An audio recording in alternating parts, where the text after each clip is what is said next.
এটা আসলে ছোট করে বলতে গেলে কি এটা বিশাল ব্যাপার, এটা অনেক চিন্তা ভাবনা করে আমাদেরকে পদক্ষেপ নিতে হবে। প্রথমত আমি বলবো যে পিতামাতা কিছুতেই যেন একটি ছোট শিশুকে হাতে এই ডিভাইসটি না দেন, এবং শুধু না দিবেন এটাও নয়, পিতামাতাও যেন তার সামনে এটা বেশি ব্যবহার না করে।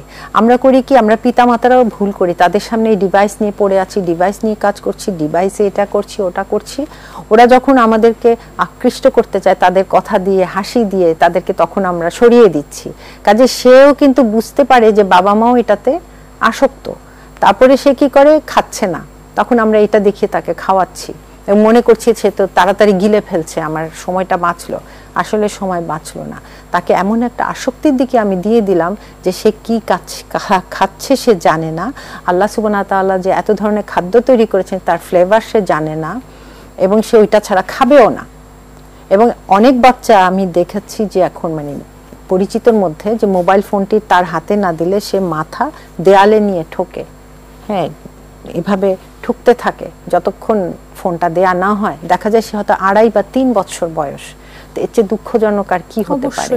এটা তার চোখের জন্য ক্ষতি, ঘাড়ের জন্য ক্ষতি, ব্রেইনের ডেভেলপমেন্টের জন্য ক্ষতি, অন্যান্য ভাষা আয়ত্ত যে করবে সে যেই ভাষারই হোক সেটাও কিন্তু ক্ষতিগ্রস্ত হয়ে যায়। কাজে এটা উত্তরণের প্রথম উপায় হলো পিতামাতা কোয়ালিটি টাইম দিবে, নিজেরাও এটা দূরে থাকবে, বাচ্চাকে তো হাতে এইভাবে দেওয়ার প্রশ্ন আসলে আসে না। আপু আপনিও মাঠে বসে মেসিদের দেখার সুযোগ ছাড়ে কেউ? দেখা হবে মাঠে।